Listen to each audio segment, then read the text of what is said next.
بعض احادیث میں یہ جو مضمون ہے اس کی بھی وضاحت میں ساتھ ساتھ کر دوں، جس سے بعض لوگ غلط مفہوم اخذ کرتے ہیں۔ جیسے بخاری شریف کی حدیث آئی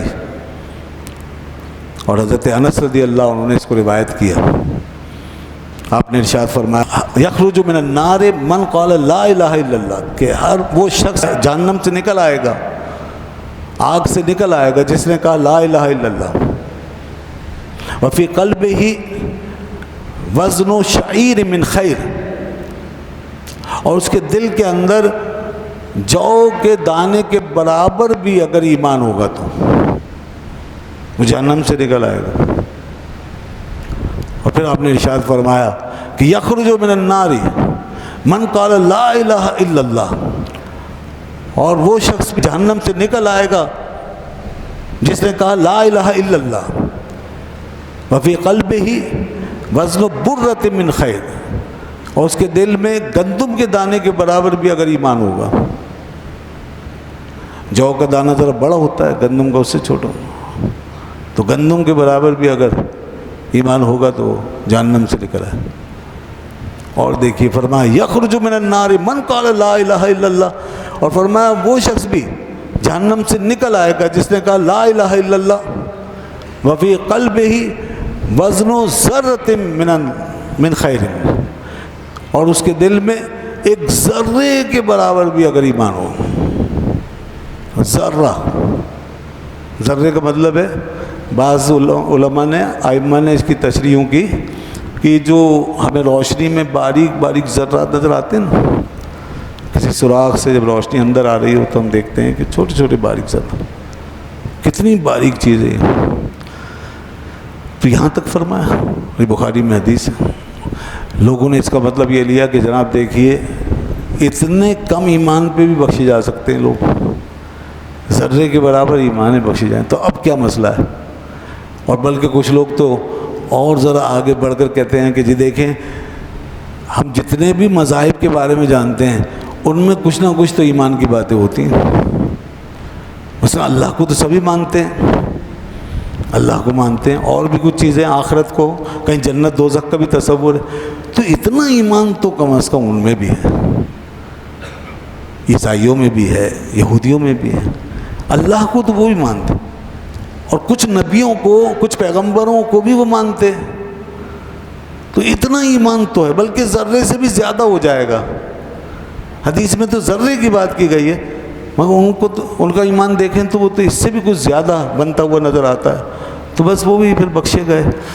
تو اب کون رہ گیا؟ صرف وہ رہ گیا جو پورا منکر ہے، جن کو دہریہ کہتے ہیں نا، ملحد، جو بالکل نہیں مانتے، کسی دین مذہب کے قائل ہی نہیں، اور اللہ کے بھی قائل نہیں ہیں، بالکل وہ بے دین جن کو کہتے ہیں، دہریہ جن کو کہتے ہیں، ایتھیسٹ جن کو کہتے ہیں، بس وہ نکل گئے۔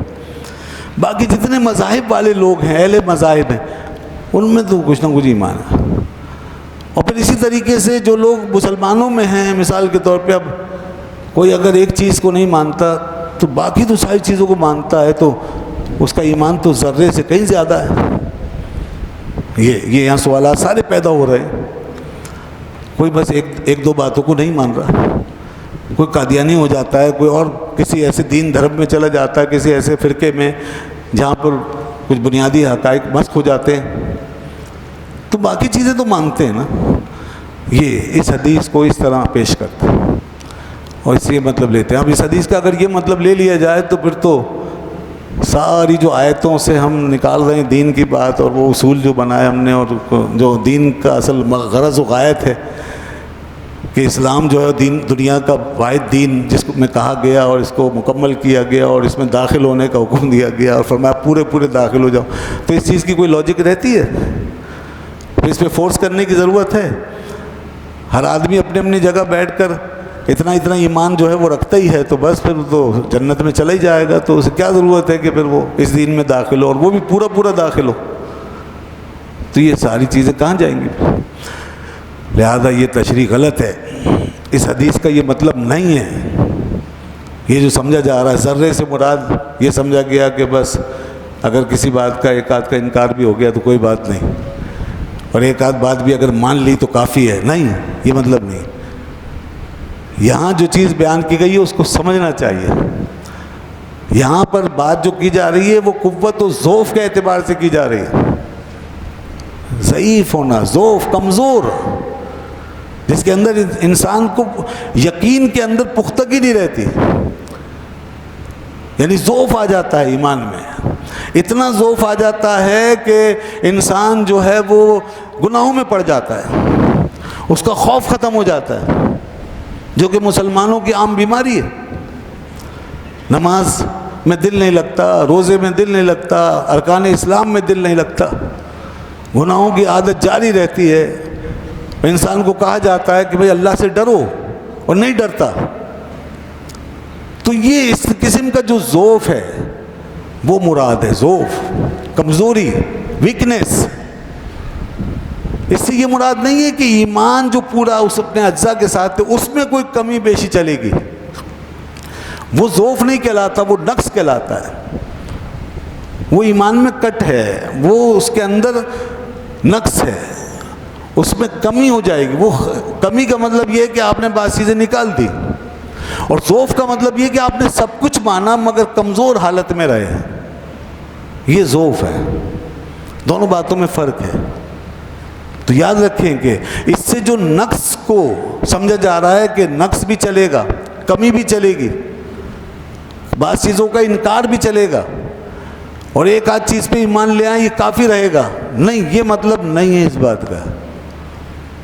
یہ سمجھ لیں اس بات کو کہ نقص جو ہے وہ نہیں چل سکتا. ہاں ضعف کی بات ہے کہ جس میں ضعف تھا، کمزوری تھی، گنہگار ہو گیا، خطا کار ہو گیا، اسی طرح پہ مر کے چلا گیا. تو اب یہ ہے کہ چونکہ ایمان بہرحال اس کا تھا، اگرچہ کمزور تھا، تو بالآخر اگر جہنم میں گیا بھی، اپنے اعمال کی سزا بھگتنے کے لیے جہنم میں گیا بھی، تو بالآخر وہ اپنی سزا پا کر جہنم سے نکل آئے گا. یہ مطلب ہے. وہ ہمیشہ جہنم میں نہیں رہے گا، کیونکہ وہ ایمان بہرحال سلامت کر لے کر چلا گیا. اس کے لیے فرمایا کہ من قال لا الہ الا اللہ، کہ اس نے لا الہ الا اللہ کہا تھا، اور اس کے دل کے اندر وفی قلبہ وزن شعیر من خیر، اس کے دل میں جو کے دانے کے برابر ایمان تھا، یا گندم کے دانے کے برابر ایمان تھا، یا ذرے کے برابر ایمان تھا. اگر اتنا بھی اس کے پاس ایمان تھا تو مطلب یہ ہے کہ اس حالت میں سلامت تھا تو وہ جنت میں چلا جائے گا، بالآخر نکل آئے گا. کوئی چند سالوں میں، اور کوئی اس سے بھی زیادہ صدیوں میں، اور کوئی شاید سینکڑوں اور ہزاروں سالوں میں. اللہ ہی جانے، اللہ ہی جانے کہ کون کب کس وقت کس طرح نکالا جائے گا.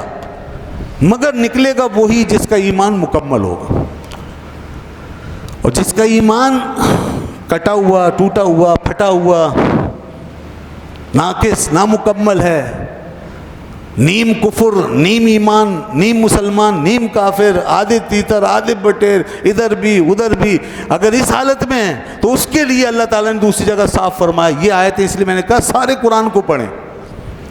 فرمایا افتؤمنون ببعض الکتاب وتکفرون ببعض، تم بعض کتاب پر ایمان لاتے ہو اور بعض کے ساتھ کفر کرتے ہو. دیکھیے صاف فرمایا کہ یہ تم کیا کر رہے ہو، بعض کتاب پہ ایمان رکھتے ہو، بعض کتاب کے ساتھ کفر کرتے ہو. تو اب جو ایسا کرے اس کے لیے کیا ہے، وتکفرون ببعض. تو جو ایسا کرے اللہ فرماتا ہے اس کے لیے دنیا میں رسوائی ہے اور آخرت میں عذاب علیم ہے. یہ نہیں چلے گا کہ تم بعض کتاب کو مانو بعض کو نہیں مانو. اور منافقین ان کا بھی تو یہی طریقہ تھا کہ وہ کہتے تھے ہم اللہ کو مانتے ہیں مگر آپ کو نہیں مانیں گے. قرآن میں صاف فرمایا اذا رأیتم واذا رأیت الذین، فرمایا واذا قیل لہم تعالوا الی ما انزل اللہ الی الرسول، جب ان سے کہا جاتا ہے کہ آؤ اس کی طرف جو اللہ نے نازل کیا، اور آؤ رسول اللہ صلی اللہ علیہ وسلم کی طرف. رأیت المنافقین یصدون عنک صدودا، تو ان منافقوں کو آپ دیکھیں گے کہ آپ سے گریزہ ہو جائیں گے، آپ کو نہیں مانیں گے. تو دیکھیے اب جو انہوں نے اللہ کو مان لیا تو اتنا ایمان تو ہو گیا کہ ایک رائی کے برابر، ایک گندم کے برابر، ایک جو کے برابر، اتنا تو ہو گیا. مگر اللہ نے فرمایا نہیں، فرمایا محبوب انہوں نے جو ایمان میں کٹ لگایا ہے اور خاص طور پہ آپ کے حوالے سے، تو اللہ نے صاف فرمایا کہ ان کو کبھی نہیں بخشوں گا، لن یغفر اللہ لہم، ان کو کبھی نہیں بخشے گا اللہ۔ اگر آپ بھی ان کے لیے استغفار کریں گے، سواء علیہم استغفرت لہم ام لم تستغفر لہم، آپ بھی استغفار کریں یا نہ کریں برابر ہے۔ تو یہ ایمان میں کٹ شٹ نہیں چلتے، ایمان کے اندر کٹوتی نہیں چلتی، اس کے بعد اس سے لینا بعد چھوڑنا یہ نہیں چلتا۔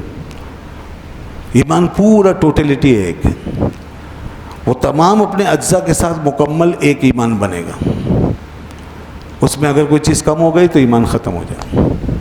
بنیادی چیزیں جن کو ماننا ضروری ہے وہ ختم ہو جائے۔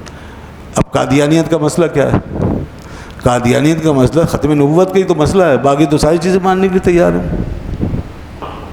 یہی تو مسئلہ ہے کہ وہ اپنے اب بھی اس بات کا تصور رکھتے ہیں کہ کوئی نبی کسی بھی اعتبار سے ہو سکتا ہے،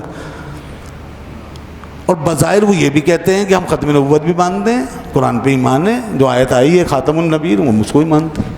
اس لیے لوگ دھوکہ کھاتے ہیں، کہتے ہیں جی مانتے تو ہیں سب۔ اکثر لوگوں کو دھوکہ ان باتوں کی وجہ سے ہوتا ہے، صاحب ساری باتیں برابر تو ہیں، جس کو بھی دیکھتے ہیں ہم دیکھیے وہ بھی یہ ساری چیزیں مانتے ہیں، ہم بھی یہ ساری چیزیں کرتے ہیں، وہ بھی اسی طرح چل رہا ہے، ہم بھی اسی طرح چل رہے ہیں۔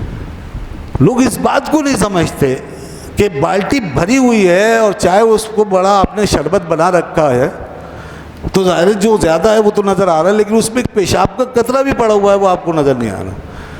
اب کوئی آنکھ بند کر لے تو الگ بات ہے، سمجھتا رہے پاک صاف مشروب اس کو۔ ہمارا یہ حال ہے، لیکن وہ ناپاک ہو گیا، وہ ناپاک ہو گیا۔ اب کون عقل مند ہے جو یہاں پر یہ حجت کرے کہ جی دیکھیں اس میں ایک قطرہ ہی تھا، کوئی بات نہیں، زیادہ تر تو اس میں پاک صاف دیکھیں اور کتنا شیریں کتنا خوبصورت لگ رہا ہے جی، اس میں کیا آ رہا ہے، ایک قطرہ ہی تو تھا، چلا گیا، کوئی بات نہیں، اس میں مکس ہو گیا، نہیں چلے گا نا۔ اسی طرح ایمان کا معاملہ ہے، اس میں ایک عقیدہ خراب ہو گیا تو ختم ہو گئی بات۔ تو یہ جو کہتے ہیں کہ جی اگر آپ کے ماتحت کوئی نبی آ جائے نعوذ باللہ، آپ آخری نبی بھی ہیں لیکن آپ کے ماتحت کوئی اور بھی ہو جائے تو یہ اس کا کلمہ پڑھتے ہیں، یہ بھی کفر ہے اور یہ ختم نبوت کا انکار ہے۔ چاہے سارے دین پہ ایمان ہے، سارا دین مانتے ہوں بھلے، تو اس بات کو سمجھنا چاہیے، ایمان کی کیفیت ہے۔ اور جو بخاری کی حدیث ہے اس کا مطلب میں نے عرض کر دیا، اس سے مراد یہ نہیں ہے کہ ناقص ایمان بھی جو ہے وہ چل جائے گا اور جس میں ناقص تھا ایمان وہ بھی جہنم سے باہر آ جائے گا، نہیں، اس سے مراد ہے ضعیف ایمان، جس کا ایمان ضعیف، جس کے یقین میں کمزوری آ گئی، جو گناہوں سے نہیں بچ سکا، اس کے لیے کہا گیا کہ وہ اگر ایمان سلامت لے گیا تو بالآخر اگر سزا ملی تو بالآخر جہنم سے باہر آ جائے گا۔